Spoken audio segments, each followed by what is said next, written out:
interesting. I understand you have a bit of experience in investing stocks and shares. Yeah. And yeah, I mean, the reason I ask because I ask you a lot of questions actually outside, and like you're my go-to guy now. But yeah, what brought this on actually? So, How did you get started in this? so when I was younger, I was, I mean, I was in a boarding school, Sure. and one of my roommates, Mm. typically had to share a room. One of my roommates was into the stock market. So this was before the advent of like social media and all of Yeah. these things, or easy access to information over your phone. How old Um, was he? He How was old is he? he was so I was around 18 at that time, around Oh, 18, okay. and then he would have been in his um, early to mid 20s. Okay. Um, and he would regularly read the paper, Mm. and at the back of paper they have like stock prices Yeah. in terms of what stocks, the price they closed at, etc. And I just started asking him questions about it. About I mean, prior to that, I knew about the stock market. I've heard of what the stock market is, but I just didn't know much about it. Yeah. And it's one of those things. Oh, you're into stocks and shares. It's like you're into some kind of gimmick or some kind of cult or something. Yeah. So I used to ask him about it, and he used to tell me about it. So that's initially when I learned of when I first kind of dipped my toe in the stock market world, if you will. And then for a while, kind of just lay dormant in my mind. And then So you didn't actually invest at that time. It was just I something. didn't. It I was just didn't. I wish. conversations I and wish. I feel like kicking myself for not following that up at the time. Yeah. But I didn't. Okay. And then fast forward, I think it was 2019. It was kind of like a rude awakening for me, where I was kind of evaluating, my finances and thinking about, I actually had to admit, kind of, I'm not managing my finances great. So, what do you do about it? Because of what? Spending or because just like you're not making the most of it. You just feel. Yeah, like element of spending, not having a lot of savings. You kind of like, obviously you hear with, you speak to your friends and other people amongst your peers and what they're doing. You've got somebody buying a house, they've saved up, got a deposit, put it down on a house, things like that. And you just think, naturally everybody, that's human beings, we compare, don't we? Yeah, of course. Yeah. And I was just thinking, I don't, compared to other people, I should be doing better than I am. So I had to have like a real good look at myself, and then it's a matter of, what do you do? Do you continue? Do you just continue living as is, or do you do something about it? Yeah. And for me, I'm just the type. I try reading a lot of books, and whenever I have a question or I've got an interesting subject that I want to learn more about, I start reading. I go, start researching about what books are out there on that subject, and then I just read. So I started researching more and more into stocks, into stock market, into the stock market, personal finance, things like that, and then just started from there. Okay. And yeah. So, what age were you when you actually started? So it was this was 2019. Okay. That's only like what, 4 years ago. 4 years ago, yeah. So Okay. about 31. And what kind of things have you? Are you mainly investing in funds, or like what is it? I mean, if we were to break it down for the public, like there's a difference between stocks and shares, yeah. Or, No, stocks and shares is stocks one. and shares are the same thing. Yeah. So stocks, shares is another name for stocks. Sure. Interchangeably, stocks, you're buying shares, same thing. Yeah. Now within the stock market, you can, there's a few things you can buy. You can either buy a specific share, specific stock in a specific company, Yeah. or you could buy like a fund. And then you've got different types within a funds, but it's either you're buying a specific, a piece of a specific company, Yeah. or you're buying something much broader, like a fund which invests in, let's say, healthcare. Sure. And then within funds, you've got something called an ETF, and an ETF is essentially a basket of stocks. Sure. So you could have an ETF of a whole kind of stock market, like the Yeah. US market, for example, or like the FTSE 100, the UK market. What does it stand for again? ETF. Exchange traded fund. Sure. Yeah. Yeah. So you've got Sorry, I felt like I caught you off guard there. I thought you were asking me what does a FTSE stand for. Oh, but no, I no. don't know what that actually. Yeah, FTSE. Financial Okay. Times Stock Exchange Exchange? or something like that Yeah, maybe.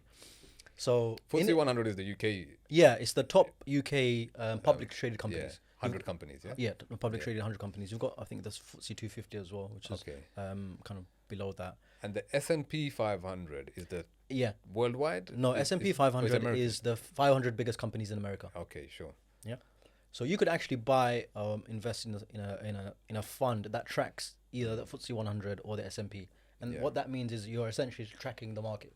Okay. So you're not saying I think Nike is going to do really well or I think Facebook is going to do really well. What you're saying is the US market as a whole is going to do well, and I'm going to invest in that market. Sure. So when you think of it like that, that's pretty much a safe bet. Yeah. Yeah. Like, US market being what it is, it's the leading market in the world. Yeah. The only thing that would, I guess, put it down is probably World War Three, really and truly. Yeah. Even the great financial crisis in 2008 lasted a couple of years. During that time, yeah, it was all doom and gloom, but Eventually. eventually, after a couple of years, back to normal. COVID, there was a small crash, Yeah. back to normal. Yeah. I mean, it's similar to property in the fact that it's not always. I mean, people want to time everything, right? People are like, Yeah. oh, shall I buy now? Shall I not buy now? Like, stocks, is it down? Shall I buy now? Essentially, it's time in the market, not timing the market, right? It's how long you. Yeah. That's it. It's a long game. You're playing a long game. You're not gonna. If you're thinking about short term gains, then you're not investing. You're trading. You're trading. You're Yeah. trading, and There's a difference, right? Yeah, there's a huge difference. And not just trading. In certain circumstances, it pretty much it's. I'm not talking from a Islamic point of view or anything like that, but it's kind of like gambling. and- You're just kind of just picking something, and you think, Yeah. oh, yeah, this is going to do well. Yeah, and that's a kind of specialism, right? If you're not really. Yeah, I mean, you do get stock traders, but they are doing it 24/7. They live, Yeah. breathe, sleep stocks. And They're Sure. doing it 24/7, and it's a full time job. You can't you can't do a part time job kind of thing. Yeah, because I mean, every so often I see. I don't. Maybe not so much recently, but there was a few years ago. I don't know. I used to hear everybody just starting to start trading all of a sudden. They paid for a course, or maybe they saw someone on YouTube, and now they wake up at 2 a.m. every day to do a bit of trading. That's like, you can't really learn it that quick, right? Or is it? You can't really and truly. You can't. And I think Because you're up against these big guys, right, who are doing it all the time because they're trading as well, right? yeah. So that's a whole like within the stock market that within the arena, you've got massive companies. You've got hedge funds, Yeah. massive investment companies. Most big banks have an investment arm anyway. So Yeah. you're up against these whales, and Yeah. they've got better technology than you. They've got tons of actual Analysts people, analysts working on this day, and they'll have several analysts within not just the whole stock market, but within each field. So they might have one or several analysts within the healthcare industry. They might have one within the property industry, one within the oil industry. So you're up against that.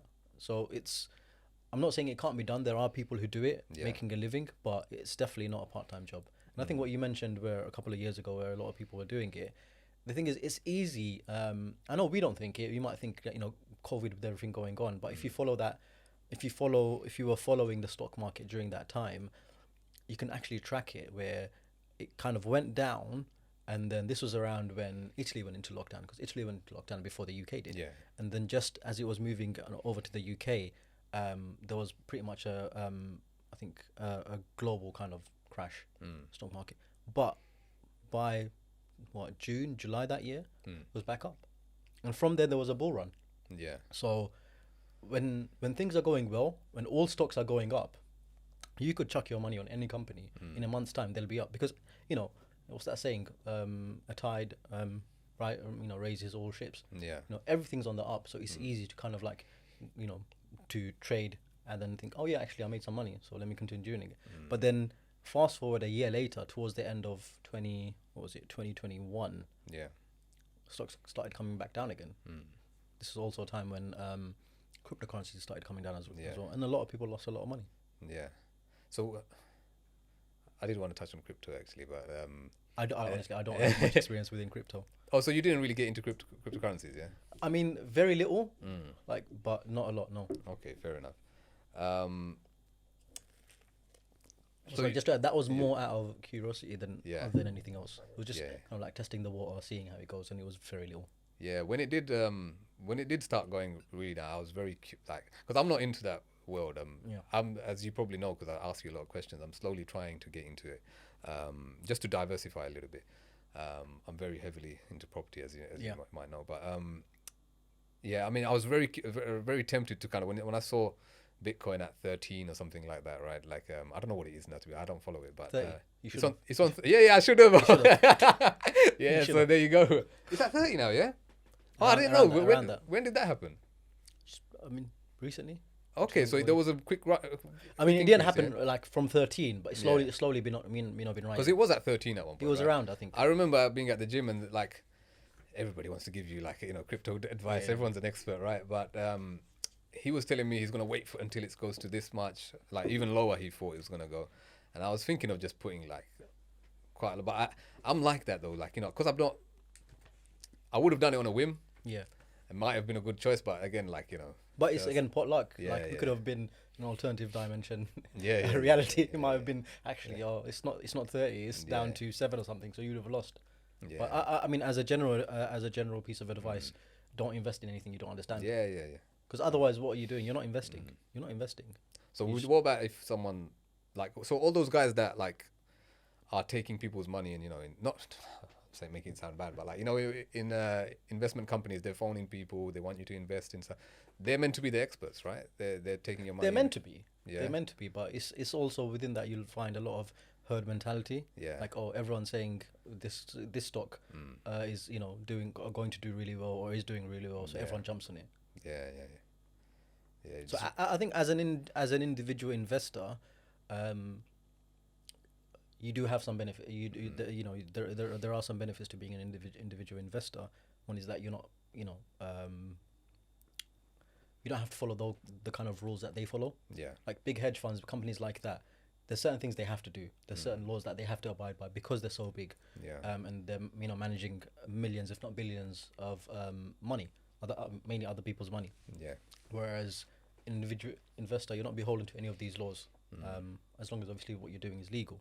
So there's that. There's that agility. You can do things, make decisions very quickly. But also, like if you're willing to do take a long-term view, that's a huge advantage, because a lot of hedge funds they don't take they really and truly they act in the short term. So if you're willing to play the long game and wait out these big companies, Yeah. there is money to be made. Yeah. Especially on that Bitcoin jump, right? Yeah, no, but to be honest, most of the time I think it's me personally, like making too much money too quickly sometimes not a good idea as well. It's not. Because then it will get me into that, gambler's mentality, But if someone had a certain amount of money, let's just say, I don't know, like not enough to put into property, let's just say, Yeah. 10 grand, 20 grand, something like that. What's the kind of advice you would give them to kind of start investing in stocks and shares? I mean, I should caveat that anything said on this podcast Yeah. does not constitute investment As real. advice. All right, this Yeah, is just yeah, to be information. fair. Do with it as you will. Yeah, it's just a conversation. Yeah, it's just a conversation. I mean, I invest in the stock market, so I wouldn't. And I definitely do believe that the stock market is one of the greatest creators of wealth out there. And now in this day and age, the advent of social media, fast information at your fingertips, Yeah. it's so accessible. It's so accessible. I mean, companies like Robinhood came out where they don't charge you for making trades. Okay. So it's now more accessible than ever to invest in stocks. Okay. But So at the same time, you have to know what you're doing. sure. So Robinhood, like you mentioned, there's other companies that. So where would someone begin? Let's just say. You have to do your research. But to answer your question, I would advise people to invest in stocks. But I think before you do that, firstly you have to get your personal finance in order. Sure. Yeah. So making sure you things like I've got certain things set in place, like a rainy day fund, Yeah. where you've got money set aside. So should you lose your job or something like that, or, you've got money there to keep Yeah. you going. in the interim, once you sort things out. So once you've got your house in order, so it's kind of like building a house. In order to build a house, you have to get the foundations right. And the foundations, when it comes to this subject, is about your personal finance. So if you're going to use your money to invest, you need to make sure financially you're in a good place. So if you've got all of that, you haven't got any kind of high interest debt outstanding. If you do, you need to pay that off. Certain principles you need to, I guess, follow. And then once you're ready to invest, then invest in the stock market. And for the general people out there who don't have time to regularly read into a company's financials, listen to their like when they do their calls talking about expectations and what their year ahead holds for them, like investor calls, things like that. If you don't have the time to do that, then I think the safer bet is investing in funds. A fund which tracks the market, and that's what I mentioned before. Like, it's hard to determine where Microsoft is going to be 5 years from now. You can make a guess. You can make even an somewhat educated guess. Say, Microsoft, especially with the rollout of ChatGPT, etc., and their involvement with that. It's a good chance Microsoft will be on the up in 5 years' time. Okay, but that's a big company. But because it's such a big company, it's not going to grow by that much because it's already so big. But if you were to think about investing in something else, a company that is not as big as Microsoft, it could go either way. You don't know unless you're willing to, unless you're an expert in that industry or something like that, or you read up everything you can about that particular company. You're really just taking a guess here. Sure. So rather than doing that, if you invest like, for example, an ETF which tracks a particular market, then you're asking yourself the question, where's the US, for example, the US market? Where's the US market going to be 5 years from now? I think it's safe to say, barring World War III, the US market would be in a good place. Sure. So invest in an ETF that tracks the US market, and then, I mean, historically, the stock market has returned between, talking about the overall kind of market, between 8 and 10%. Okay. So if you invest in an ETF or something like that tracks the market, you can it's fair to say you can expect something similar, but if you do it for the long term. And you can do something like just put away £100 a month. You can start off with £100 a month, and in the UK, you've got something called an individual savings account. And essentially, think of it as a bank account. So it's an investment account. You put money in there. There's a cap on it. You can put a maximum of £20,000 each year. You can take as much as you can, as much as you want. But any profit you make within that account is tax free. It's tax free, And so if, let's just say, somebody wanted to max that out, 20 grand. So every year, if you put 20 grand into that account, use that money to invest into the stocks and shares market. Any profit from that basically is tax free. So with stocks, so I'm not going to do like a masterclass in stocks now, but two ways to make money from stocks. One is growth of that stock. So, for example, when you buy a company, the price might be £1. And then a year from now, the stock price might be £1.10. So that's a 10% growth. So every pound you invest, you'll get a 10p return. So that's one way. The other way is dividends. So many companies pay dividends. It's usually those companies that are quite big. And like I said, massive companies, there's not much room for them to grow even further, so they grow at a slower pace. And because they don't have much opportunities to invest and grow, what they do is they pay a dividend to their shareholders. And so two ways, either the growth of the stock itself or the dividends you get. Even within a fund. So if you've invested in a fund and that fund has invested in some really large companies, they will possibly pay dividends. They will pay dividends. Okay, sure. All right. And let's say someone's got their foundation right, they've got their personal finance all good and stuff like that. It's as easy as an app on the phone, right? You can download and click of a button. It's like I said, it's never been more accessible to invest in stocks than it is now. Pick your company, do some research, make sure, understand what the charges are. Some companies charge you just for holding an account. Some charge you for some don't. Some charge you for doing trades, Yeah. some don't. Even those that charge you for trading, for each trade, meaning every time you either buy a stock or sell a stock or fund, they charge you. So what some companies offer is, if you do a regular investing, the price is very low. Like Yeah. what they do, they bulk buy, and Yeah. because of that, they can charge you less. Okay. Like for example, I think using AJ Bill, investment platform provider, as an example, for every trade, I think they charge you £10. Okay. So if you were to buy, let's say you want to buy Microsoft stock today, they'll charge you £10 to buy. And then if you, let's say you've got some Apple stock that you want to sell, you sell, that'll charge you £10. However, if you do a regular, set up a regular investment kind of plan, then I think they charge you. So what you do is you would say, all right, I want every month £100 invested in Microsoft, for example, and then what they'll do that, and they'll buy. They'll choose a specific day for them where they will take money out of your account, and they'll fulfill that order, and they'll charge you like £1.50.